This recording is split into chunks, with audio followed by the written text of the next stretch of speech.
అయిన దేవుని బిడ్లారా, ఆయన కాపుదల, ఆయన భద్రత, ఆయన కృప నిత్యము మనకు తోడై ఉండి నడిపించునుగాక. ఆమేన్.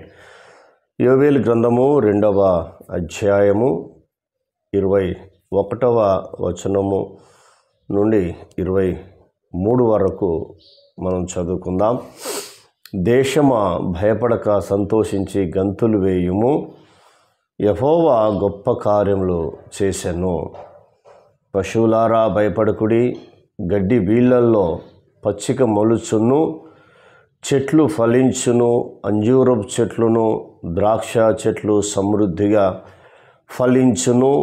సియోను జనులారా ఉత్సాహించి మీ దేవుడని యెహోవా యందు సంతోషించుడి. తన నీతిని బట్టి ఆయన తొలకరి వర్షమును మీకు అనుగ్రహించును. వాన కురిపించి పూర్వమందు వలె తొలకరి వర్షమును కడవరి వర్షమును మీకు అనుగ్రహించును.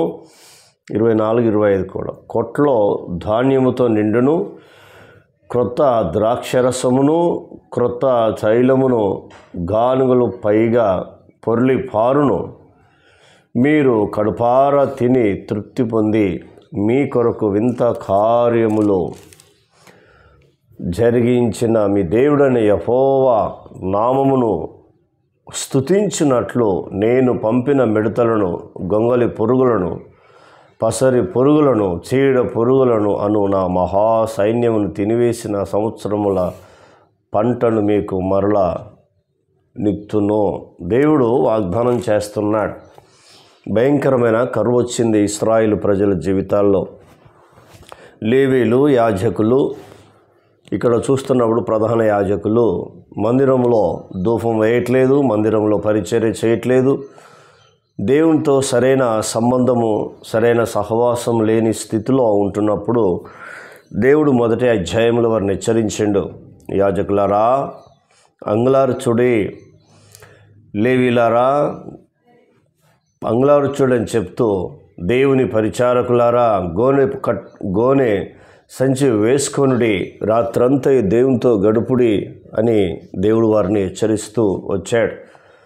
వెంటనే వాళ్ళు స్పందించి 2వ అధ్యాయంలో ఉపవాస దినాన్ని ప్రకటించి, ఉపవాస దినాన్ని వాళ్ళు ఆచరించి ప్రార్థించి దేవుని సన్నిధిలో గోజాడినప్పుడు దేవుడు మళ్ళీ ఏ ప్రవక్త ద్వారా కరువు రాబోతుందో మళ్ళీ అదే ప్రవక్త యోవేలు ప్రవక్త ద్వారా దేవుడు మాట్లాడుతూ ఉన్నాడు.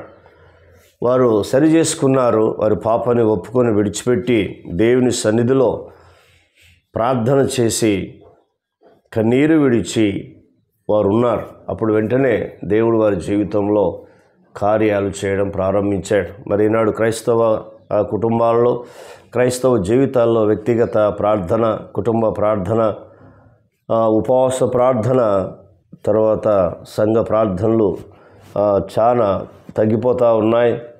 భౌతికంగా ఆలోచన చేస్తున్నాడు కానీ ఆత్మ సంబంధంగా ఆలోచన చేయట్లేడు. అపోస్తలుడైన పౌలు అంటున్నాడు, కొలస్సీ పత్రికకు రాస్తూ 3వ అధ్యాయంలో హెచ్చరిస్తున్నాడు, మీరు భూ సంబంధమైన వాటి మీద మనసు పెట్టకునుడి, ఏలైనగా మీరు మృతి పొందితిరి. మీరు పైనున్న వాటిని వెతుకుడు కానీ కిందున్న వాటిని వెతకకూడదు అని స్పష్టంగా చెప్పినా కూడా ఈనాడు వాక్యము చాలామంది క్రైస్తవులకు అర్థం కావట్లేదు. కాబట్టి భూ సంబంధంగా ఎక్కువ ఆలోచన చేస్తున్నారు. శరీరం కొరకు, కుటుంబం కొరకు ఆలోచన చేస్తున్నారు. కానీ దేవుడు చేయగలడు, సమర్థుడు, శక్తిమంతుడు.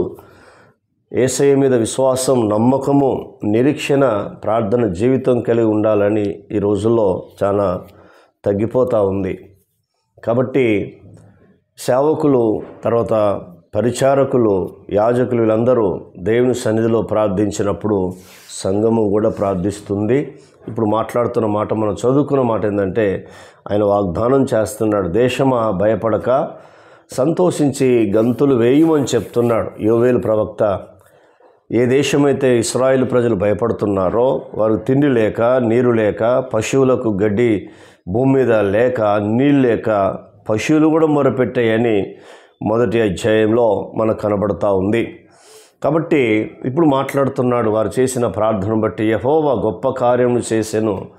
చూసావా, దేవుడు గొప్ప కార్యాలు చేస్తాడు. నీ జీవితంలో ఎప్పుడైతే ప్రార్థన తగ్గుతుందో, విశ్వాసం, నమ్మకము, నిరీక్షణ తగ్గుతుంది. అప్పుడు గొప్ప కార్యాలు చూడలేకపోతావు. ఎంత పని చేసినా కూడా అది చినిగిపోయిన సంచలేసినట్టుగా ఉంటుంది. గుర్తుంచుకోండి. మొదటిది. రెండవది, పశువులారా భయపడకుడి, గడ్డి వీళ్ళల్లో పచ్చిక మొలుచును అంటున్నాడు. చూసారా, పశువులతో కూడా దేవుడు వాగ్దానం చేస్తున్నాడు. ఎందుకంటే నేనే మిమ్మల్ని పుట్టించాను కాబట్టి మీరు భయపడకుడి, మీకు గడ్డి మొలిపిస్తానని చెప్తున్నాడు. ఇప్పుడు తను నమ్మిన మనుషులతో మాట్లాడుతున్నాడు. ఏంటంటే అంజూరపు చెట్లు, ద్రాక్ష చెట్లు ఇవన్నీ సమృద్ధిగా ఫలించును అని చెప్తున్నాడు.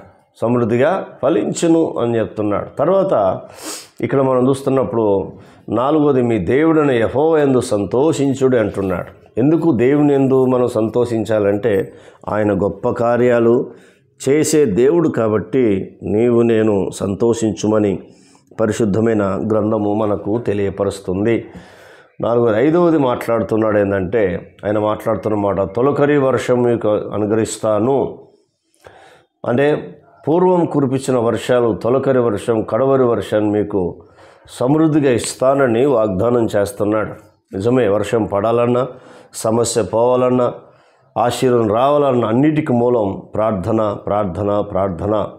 కాబట్టి 5వది చెప్తున్నాడు ఏంటంటే, ఆయన మాట్లాడుతున్న మాట, కొట్లు ధాన్యముతో నిండును. అంటే ఇప్పుడు ఇక్కడ పంట లేదు, ఏం లేదు, కానీ దేవుడు చేస్తున్న వాగ్దానం చూడు. ఆయన ఏదైనా చేయగలడు. కొట్లలో ధాన్యముతో నిండును అంటున్నాడు. మరి మన కొట్లు నిండాలి అంటే నువ్వు ఎంత కష్టం చేస్తా రావాలి. కాబట్టి దేవుడు మాట్లాడుతున్న మాట 5వది. 6వది ఏం చెప్తున్నాడంటే, ఆయన మాట్లాడుతున్న మాట, క్రొత్త ద్రాక్షరసమును క్రొత్త తైలము గానుగలకు పైగా పొర్లి పారును అంటున్నాడు. ఎందుకంటే వాళ్ళు ద్రాక్షరసము తీసుకుంటారు కాబట్టి అది గానుగలకు పైగా పొర్లి పారును అని చెప్తున్నాడు. 7వది మాట్లాడుతున్నారు, మీరు కడపార తిని తృప్తి పొంది మీ కొరకు వింత కార్యములు చేసిన యెహోవాను స్తుతించుడి. నిజమే, వాళ్ళు తినకుండా ఎన్ని రోజులు ఉన్నారో మనకు తెలియదు, కానీ దేవుడు వాగ్దానం చేస్తున్నాడు. 7వది ఏంటంటే, మీరు కడపార తిని తృప్తి పొంది తర్వాత మీ దేవుడిని యెహోవాని స్తుతించుడి అని వారితో మాట్లాడుతున్నాడు. నిజమే, ఈరోజు మన భారతదేశానికి స్వాతంత్రం వచ్చిన దినము కాబట్టి దేవుడే మనుషులకు స్వాతంత్రము ఇవ్వగలడు, కానీ ఏ మనుష్యుడు కూడా ఆ స్వాతంత్రము ఇవ్వలేడు. ఎందుకంటే స్వాతంత్రము అనేది దేవుడి నుంచి వచ్చేది, దేవుడు ఇచ్చేది అని పరిశుద్ధమైన గ్రంథము మనకు తెలియపరుస్తుంది. గలతీ రాసిన పత్రికలో అపొస్తలుడైన పౌలు రాస్తాడు, 5వ అధ్యాయం 1వ వచనం, ఈ స్వాతంత్రము అనుగరించి క్రీస్తు మనను స్వతంత్రులుగా చేసి ఉన్నాడు